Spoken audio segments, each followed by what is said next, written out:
Дорогие друзья, уважаемые радиослушатели, телезрители, здравствуйте! Вашему вниманию в прямом эфире программа «Якутск сегодня». У микрофона с вами я, редактор Вета Вишнякова. Наши режиссеры Екатерина Голикова, Мария Новгородова, а в нашей студии гости, и я с удовольствием их сейчас представлю. Сегодня в нашей студии Наталья Ефимова, заведующая кафедрой Института развития профессионального образования, организатор конкурса «Мастер года». Наталья Николаевна, здравствуйте. Добрый день. Также в нашей студии сегодня Алена Анохова. Алена, вы победитель регионального этапа конкурса «Мастер года» в 2024 году, мастер производственного обучения Якутского коммунально-строительного техникума. Алена Вячеславовна, здравствуйте. Здравствуйте. Еще раз поздравляю вас с победой. Спасибо. И сегодня в нашей студии Владимир Христофоров, участник регионального этапа конкурс «Мастер года 2026», мастер производственного обучения Якутского промышленного техникума. Владимир Викторович, здравствуйте. Здравствуйте. Я рада вас приветствовать, а нашим слушателям и зрителям рада сообщить, что с 1 по 3 апреля пройдет региональный этап конкурса «Мастер года 2026». И цель нашего эфира сегодня рассказать о том, как проходит процесс соревнования. У нас есть в нашей студии сегодня один из участников. Рассказать подробнее, кто участвует, кто принимает участие в этом конкурсе и, наверное, об основных целях и задачах такого мероприятия. Наталья Николаевна, смотрю на вас, и вам первое слово. Спасибо. Всероссийский конкурс «Мастер года» у нас проводится по всем регионам уже 6-й год. Да? И надо отметить, что этот конкурс именно единственный конкурс, который проводится среди педагогических работников системы СПО. Каждым годом, конкурс молодой, но тем не менее, каждым годом он становится престижным и масштабным. Угу. А в чем такой успех этого конкурса? Я думаю, то, что может быть, развитие, идет именно в системе образования, именно профобразование, да, и очень такие высокие требования ставит наше государство, да, что при подготовке рабочих профессий и студентов, да, поэтому и преподаватели тоже для себя, каждый, участник, финалист этого конкурса дает себе вызов. Угу.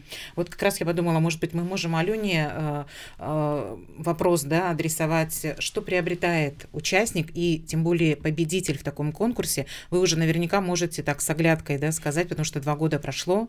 Вот в этом статусе что для вас полезного случилось? Благодаря этому конкурсу лично для меня я обрела, конечно же, это профессионализм.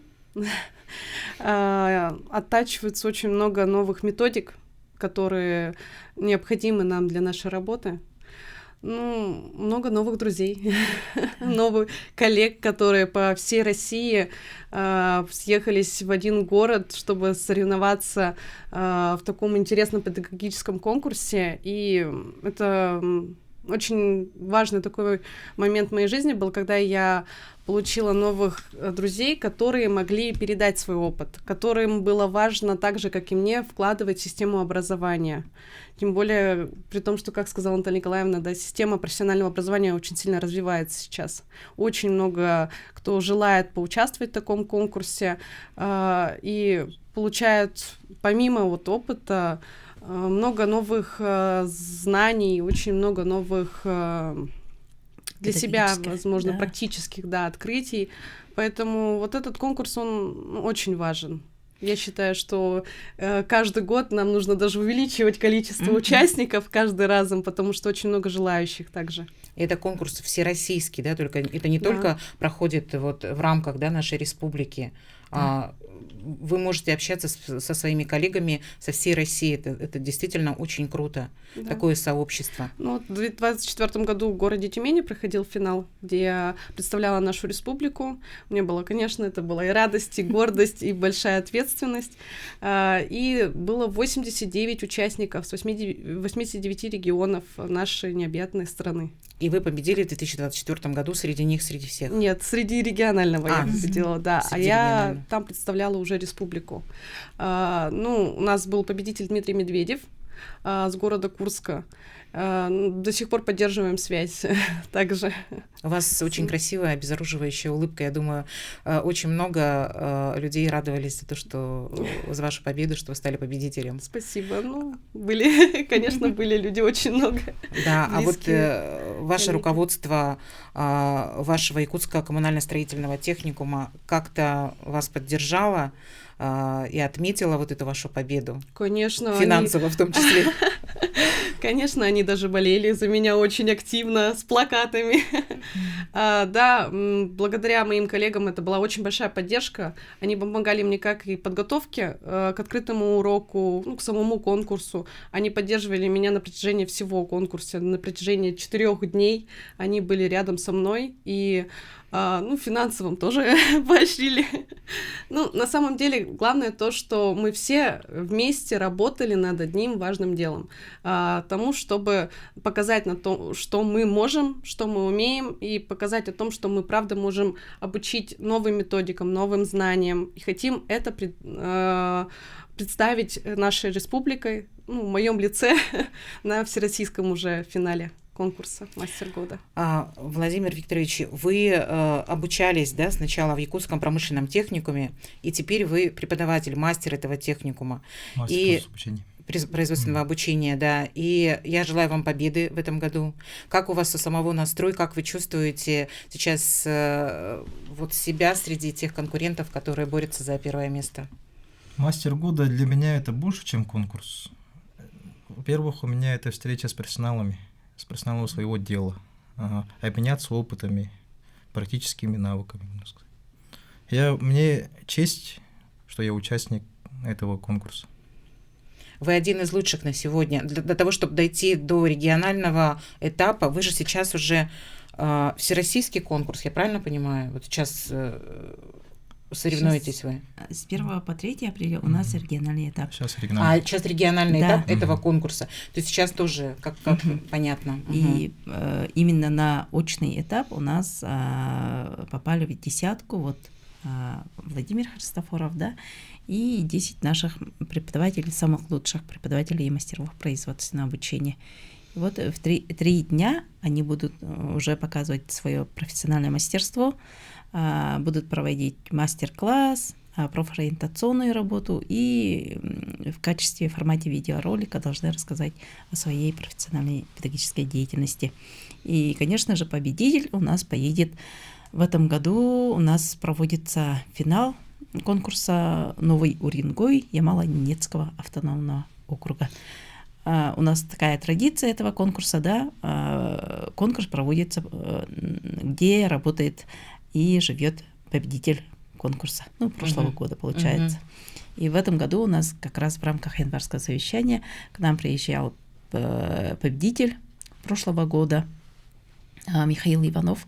И вот мы как раз в январе, да, в рамках январского совещания провели мастер-классы, встречу с финалистами, там, с молодыми педагогами. Уже, ну, как говорится, с января у нас подготовка началась к этому конкурсу.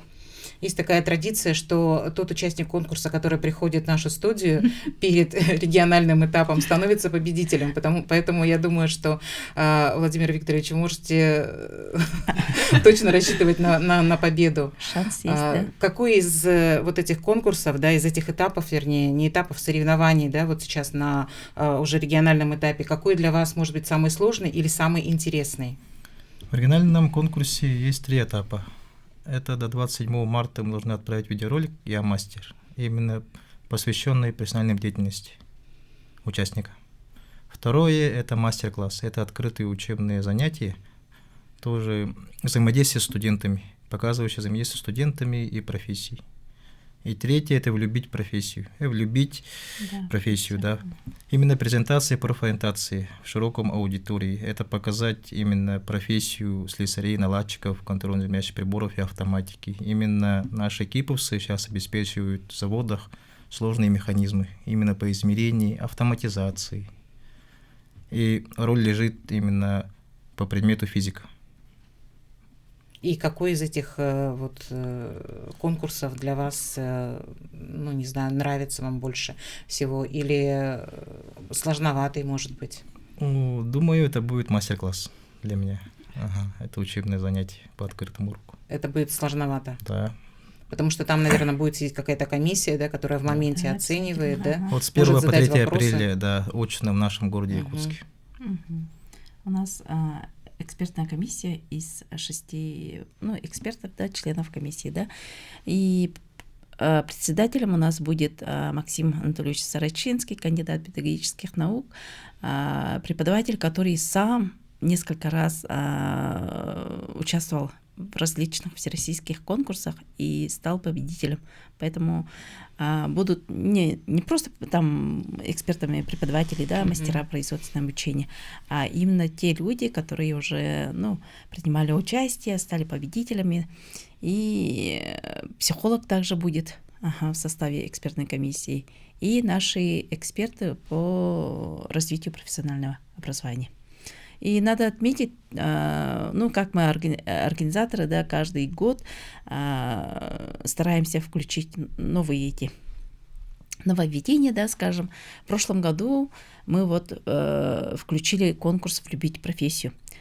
По федеральному положению, этот конкурс проводится только в финале.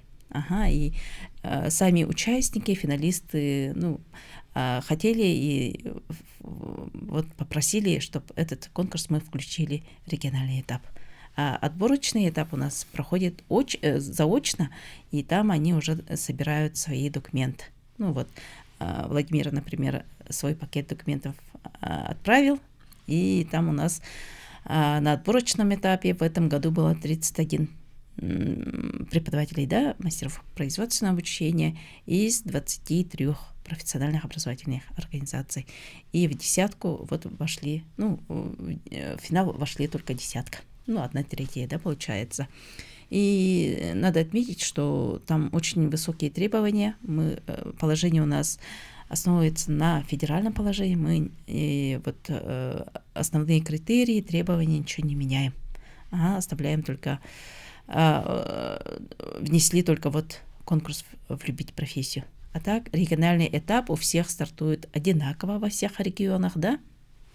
И до конца мая мы все должны уже узнать всех победителей во всех регионах нашей страны.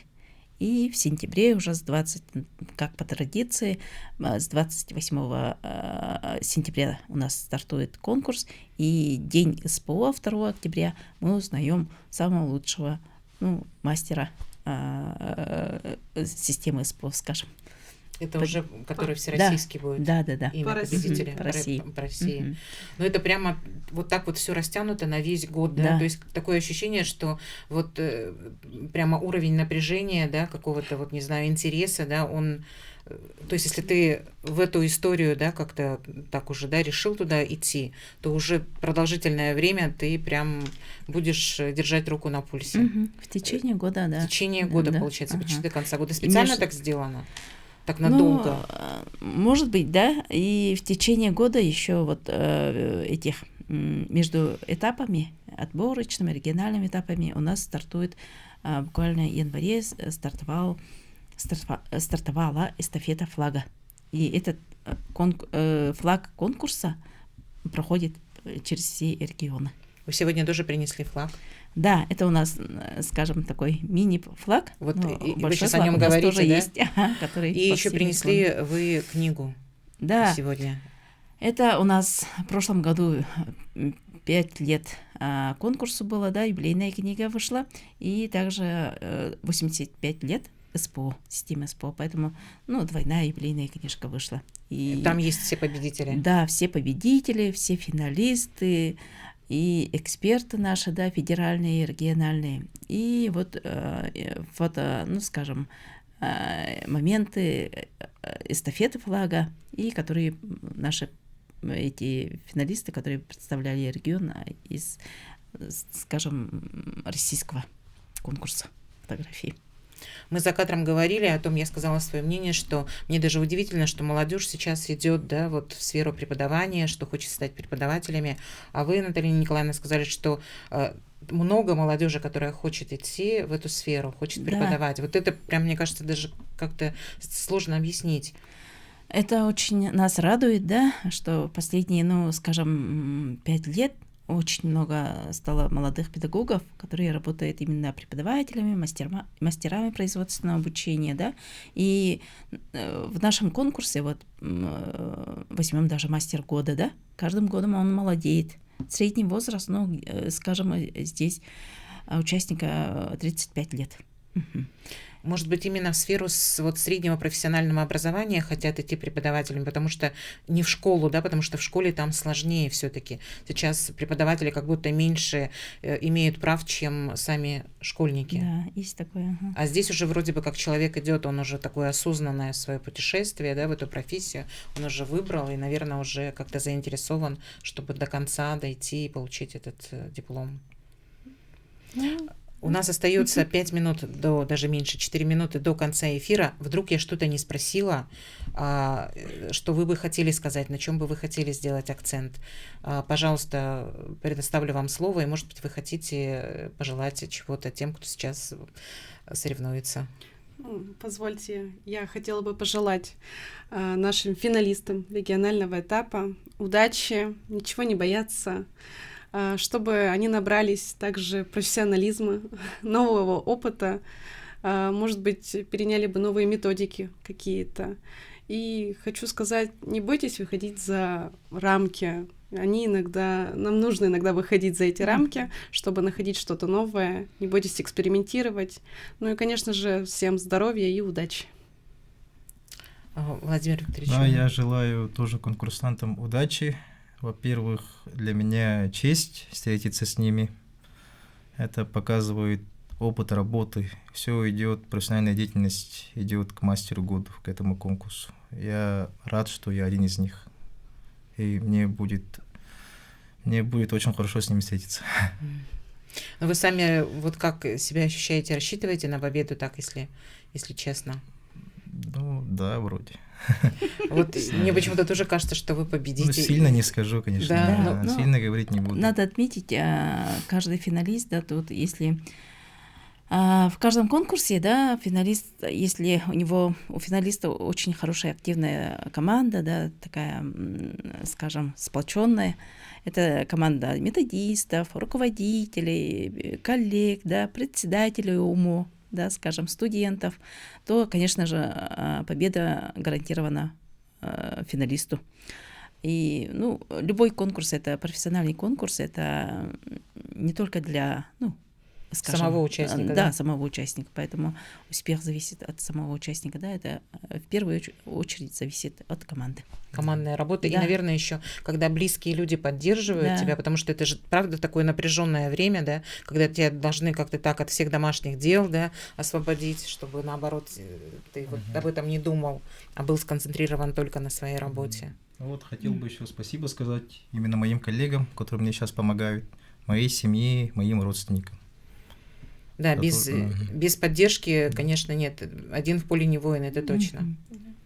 Потом у нас участники и сами финалисты уже становятся такими, ну, как вторая семья, да, сплоченная. У нас есть группа, где наши, ну, за 5 лет все эти финалисты, и мы все постоянно общаемся, ходим друг к другу на открытый урок, там смотрим, да, мастер-класс проводят, поэтому мы буквально каждый день общаемся со своими финалистами. Ну, такое сообщество профессиональное. Вот это так трогательно, мне кажется, когда ты находишь вот людей, которые с тобой говорят на одном языке, да, с которыми есть вот возможность поделиться, может быть, спросить какой-то там совет, да, еще там у тебя одна идея, ты пришел в это сообщество, у каждого по идее, ты пришел с одной, ушел, у тебя 50 идей в кармане, да, это же очень круто, когда не конкуренция именно, а вот дружба и поддержка. Ну, здоровая конкуренция, да. Все-таки здоровая конкуренция пусть будет, да? Да. Как говорится, мастер года, Ага. он объединяет. Ага. Тем более, что есть возможность общаться не только, да, вот в пределах нашей республики, а по всей России. И даже можно потом мы как-то и в гости просто так приехать, да? Да, конечно. И город какой-то новый посмотреть, вообще здорово. Уже забыто. Благодарю вас, отлично, благодарю вас за, я думаю, такой очень добрый, позитивный эфир. Пусть победит сильнейший, конечно же. Но, Владимир, я вам желаю победы. Слушателям и зрителям хочу сказать, через короткие 4 минуты мы вернемся, будет другая тема, оставайтесь. Дорогие друзья, здравствуйте еще раз. В этом блоке у нас другая тема. Мы сегодня будем говорить о проекте «Мамочки в ресурсе». Это проект для мам детей с ограниченными возможностями, но не только. Оказывается, проект еще и многогранный. Сегодня в нашей студии люди, которые имеют непосредственное отношение к этому проекту. Я рада их представить. Сегодня в нашей студии Виолетта Дичковская. Вы идейный вдохновитель проекта и благотворитель проекта. Ну, не совсем. И Я позже объясню, как это все хорошо. устроено. Да, также у нас сегодня в студии Ангелина Петрова, участница проекта 2-го сезона. Здравствуйте, Ангелина. Здравствуйте. И Нюркуяна Адамова, вы куратор проекта «Мамочки в ресурсе». Спасибо, что вы пришли сегодня. Я думаю, наш эфир поможет тем мамам, которые воспитывают, да, детей с особенностями и с ограниченными возможностями, потому что все еще можно подать заявку, да, на этот проект, чтобы принять в нем участие. Когда я знакомилась с программой проекта, мне очень понравилось, что там огромное внимание уделяется тому, что мама может приобрести новые для себя навыки. Она может узнать о секретах, как открыть свой бизнес, да, какие-то навыки предпринимательства и даже открыть свое дело.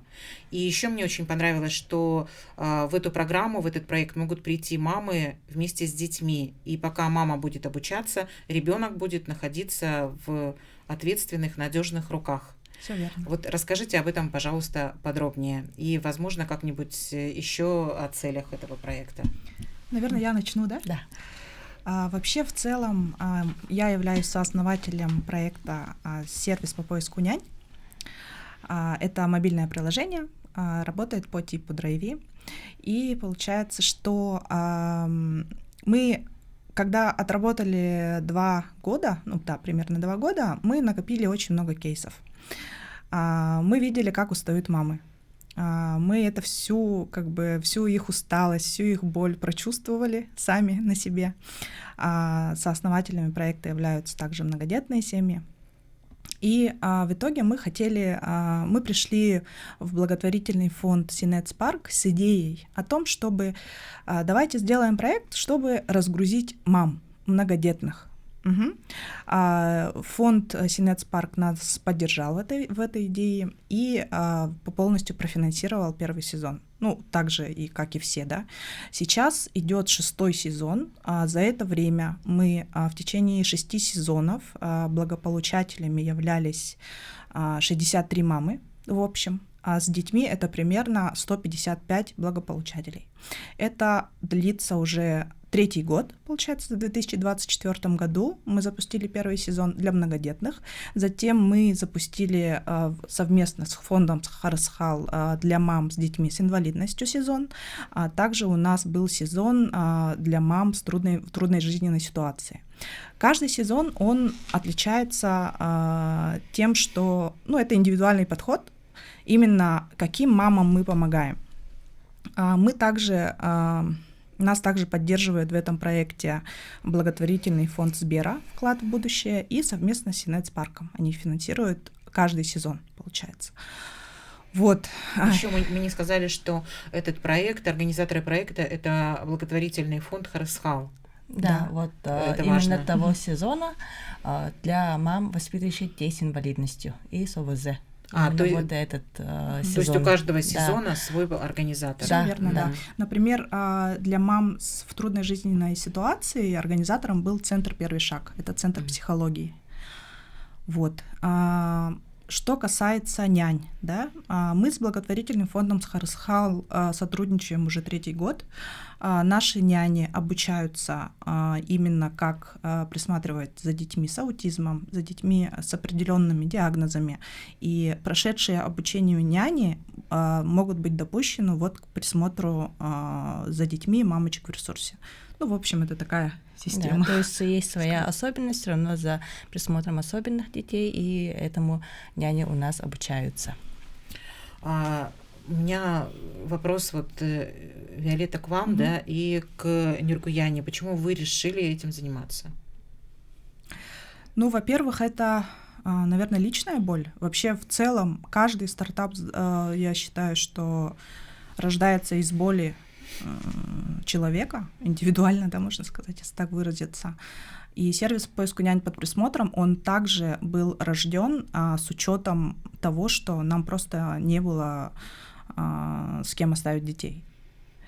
Вот, изначально... У вас есть ребенок? Да, конечно, у меня 2 детей. Вот. И когда мы начали наш проект реализовывать, мы столкнулись со всеми проблемами, ну, в смысле, не со всеми проблемами, конечно, с такими очень индивидуальными проблемами, с которыми сталкиваются мамочки именно многодетные. Это выгорание эмоциональное, это невозможность выйти из дома очень долгое время. У нас однажды был отзыв от мамочки 4 детей, она мама-одиночка. Она нам сказала: вы знаете, вы меня просто спасли от депрессии. Поэтому для нас было важно помочь именно таким матерям многодетным, а потом проект просто стал расширяться для благополучателей. А вот все равно же есть некий страх, да, у мамы, наверное, у любой, оставить своего ребенка с человеком малознакомым. Безусловно. Мы знаем, да, что есть какие-то истории, когда люди устанавливали камеры, и есть какие-то истории, когда няни ненадлежащим образом обращаются с детьми, и ты в моменте этого не можешь предотвратить, потому что ты ребенка оставил, да, и ушел на какое-то время. Как вот эти вот страхи? Ну, это все равно должна быть готовность у мамы, да, психологическая, моральная, можно сказать, что ей до такой степени нужно вот выйти, что она готова оставить с няней. Няни у нас все проверены, няни у нас промодерированы в нашем сервисе, также они проходят школу нянь, многие няни, проверяем их документы, образование и так далее, это все в профиле у них записано, также маму может успокоить отзывы и рейтинг няни. Извините, перебью вас, у нас есть звонок от нашего слушателя или зрителя. Алло, здравствуйте. Здравствуйте, мои хорошие жители Якутска. Вот скажите мне, пожалуйста, а вот мамы-инвалиды из других городов, если я ничего не спутаю, могут ли как-то принять участие в этом проекте, в онлайне заявки подать, или, может быть, сами прийти? А если вот им ходить трудно, как быть тогда? Спасибо большое за внимание, за вопрос. Это говорят о маме, которая сама является инвалидом, да? Но я все равно скажу, что у нас сам проект проходит офлайн, то есть мамочки вживую приходят, и проект проходит в городе Якутске. Вот сейчас у нас идет прием заявок до 26 марта, и я бы хотела немножко рассказать про программу нашего проекта. Проект сам проходит в течение месяца. Каждый будний день мамочки к нам приходят с 2 до 6, как на настоящее обучение, знакомятся друг с другом и проходят обучение. Вот в этом году, в этом сезоне у нас 2 направления обучения. Это основы нейропсихологии и основы предпринимательства от центра «Мой бизнес». То есть именно профессионалы приходят, обучают наших мам, дают новые навыки, чтобы они в дальнейшем развивались, смогли прямо во время обучения создать свой бизнес-план, и уже после проекта они могут реализовать свою идею уже с помощью центра «Мой бизнес».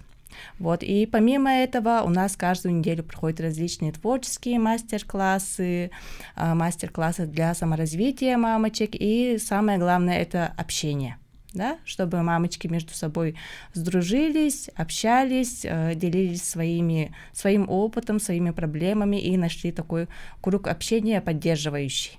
Вот. И для этого я считаю, что это очень нужный и важный проект, и поэтому наш фонд Харысхал поддерживает, и с радостью мы этот проект реализовываем.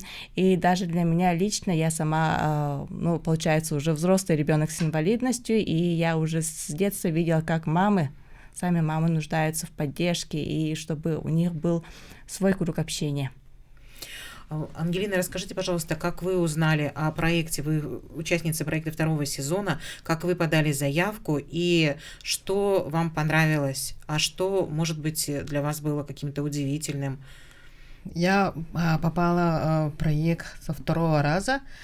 Первый раз я услышала от мамочки, тоже, от знакомой мамочки, которая она участвовала в первом проекте. Первый проект я не попала, а второй раз я уже попала. И я очень рада, что попала в проект. Я вообще пришла в тупик. У меня с лечением ребенка, я не знала дальше, как поступить с лечением. И здесь я узнала, что есть некоторые методы лечения, и которые тоже, которые нужно платить за эти методы, да? И перебью, в программе даже есть у вас учат, как можно уменьшить боль самостоятельно, да, какую-то боль, какая-то вот такая программа. Массажем учили. По предпринимательству нас учили. А что вы приобрели? Вот вы участвовали во 2-м сезоне. Как изменилась ваша жизнь после того, как вы в этом проекте побывали? Я дальше решила бороться с лечением. Я даже купила билеты, чтобы дальше лечить своего ребенка за пределы республики, потому что у нас некоторые лечения, оказывается, в Якутске нету. Я об этом узнала только в этом проекте. И у меня уже была мечта, допустим, эту мечту я делала проект и выступила. И мне предложили заявиться на грант. Я очень рада, что... А подробнее можете рассказать, что это за проект? Вы какое-то свое дело будете? Да, я мечтаю... В какой сфере? Да, я являюсь велосипедисткой, и некоторые мамочки, которые имеют детей с инвалидностью, да, и не только, мамы, которые имеют маленьких детей, они, как говорится, они же тоже хотят прокатиться на велосипеде, но не могут оставить детей. И я хотела придумать такой, не придумать, есть такой коляски, которые можно с собой взять детей, тоже в лес, кататься. Вот это я воплотила в проект и выступила. Надо же, как интересно. То есть мама будет на велосипеде, а ребенок рядом будет... Да, на коляске. Это велосипед какой-то с коляской? Да, это коляска специально продается, который... Либо есть такие коляски, которые впереди ребенок сидит, и мама видит. Но это для любого даже ребенка можно, да? Да, для любого, не только с инвалидностью, но всем. Наверное, возраст ограничения там. Да, есть еще и тандемы. Можно ребенка взять с собой. Это получается инклюзивный велосипедный туризм, получается. Там могут все, и влюбленные, и детьми, с ДЦП, и со всеми, и с аутизмом. Наверняка такие уже модели есть на рынке, или вы прям что-то изобрели, не похожее ни на что? Нет, есть такие велосипеды, на самом деле продаются, конечно, но их надо приобрести и воплотить. И предоставить, да? То есть сделать, чтобы была такая служба, да, чтобы человек пришел, этот велосипед взял, попользовался, да, когда им надо, и оставил, да, чтобы это было по цене тоже доступно. И чтобы они отдыхали в лесу вместе с детьми и все такое. Это же можно, конечно, на машине ездить, но это не все же позволяют. И тоже хочется быть наедине с природой, допустим, да, ты ездишь по лесу, по полям, на велосипеде. Наверное, самое главное, что этот проект дает какое-то вдохновение, да, для женщины, что она хочет дальше что-то делать. Вы смотрите, вы информацию какую-то получили, да, приобрели билет для того, чтобы поехать в то место, где вашему ребенку могут помочь. У вас появилась идея относительно какого-то дела, да, своего, еще это дело, чтобы принесло пользу другим женщинам. Вы большая молодец. Да. А может женщина, например, во 2-м сезоне поучаствовала, да, например, Ангелина, а она еще потом хочет еще поучаствовать, или все, один раз и все? к сожалению, у нас правило отбора такого не позволяет, поэтому участницы, которые уже были в проекте, они не смогут участвовать. Но могут подать заявки те, кто ранее подавали, но не прошли отбор. Еще раз повторю, у нас отбор идет до 26 марта. Вот скажите сайт, может быть, куда нужно? Вот сейчас кто-то, может быть, нас смотрит, да, кто еще не знал про этот проект. Как на вас выйти? Да, можно. Запрещенные только соцсети мы не называем. Хорошо, обязательно. У нас на сайте добросаха.ру можно подать заявку, там прямо у нас есть баннер «Мамочки в ресурсе», туда можно нужно заполнить анкету, свои личные данные, документы, подтверждающие о том, что у ребенка есть инвалидность или статус ОВЗ, ограниченные возможности здоровья у ребенка, и также обязательно нужно снять видеовизитку. Очень многие мамочки именно на этом этапе стесняются, не хотят отправлять видеовизитку, потому что, человек стесняется, да, никогда там себя не снимал, но это очень такая главная и важная часть отбора, потому что комиссия у нас смотрит, какой это человек, в какой степени мамочка нуждается в этом проекте, в этой поддержке, и именно смотря видеовизитку у нас комиссия отбирает участницу. То есть мама должна себя снять вот в моменте, не обязательно ей к этому готовиться, да? Вот специально, вот какая есть, такая себя снимает. Да, вот вечером вы там уложили детей, берете камеру и просто себя на камеру снимаете, рассказываете о себе, о своей семье и почему вы именно хотите участвовать в этом проекте. Вот, вы подаете эту заявку через сайт, еще раз скажу, добросаха.ру. Если у вас возникли какие-то вопросы, вы можете позвонить по номеру 705-887. Это служба заботы фонда Харысхал. Еще раз повторю, 705-887. Виолетта, почему вы смеетесь? Я вспомнила кое-что с видеовизиткой. Я помню, на отборе с многодетными мамами у нас был сезон, и мамочка в 100-й раз записывала видеовизитку, у нее там 6 у нее было. У нее 6 детей, и просто сзади нее кричат, орут: «Мама, мама, мама!» И она записывает: «Пожалуйста, возьмите меня в проект». Наверное, это самое крутое было видеообращение, да? Мы все плюсики поставили, она была в отборе. Да. Я тоже подумала, что если еще вот мама снимет себя и ребенка, да, и какие-то вот такие бытовые, там, да, вот то, что она делает, вынуждена делать, вот именно в моменте, не готовясь, ничего не прихорашиваясь, да, не улучшая, то это как раз-таки еще больше расположит отборочную комиссию в ее сторону. Раз хочу отметить, что это видео дальше отбора никуда не идет, потому что многие стесняются, что там выложат в какие-то соцсети и так далее, да, но это именно внутренний отбор. Ну, там, наверное, указано, что это конфиденциально, да, и... Конечно, да. Поэтому пусть мамочки не стесняются, успевают отправлять свои заявки. И прям торопятся, потому что сегодня же уже 24-е, остается вот практически два дня, для того, чтобы успеть. Со следующей недели у нас уже начинается проект. Я желаю вам удачи, и вы большие молодцы, что помогаете женщинам, которые эту помощь ждут, и, возможно, которые они не знают, но теперь уже знают. И есть время у вас прийти на сайт добросаха.ру, да, оставить свою заявку и отлично провести целый месяц с пользой для себя и для своего ребенка, потому что если маме хорошо, то и ребенку тоже будет хорошо. Друзья, спасибо вам большое за внимание, всем хорошего вечера, будьте здоровы.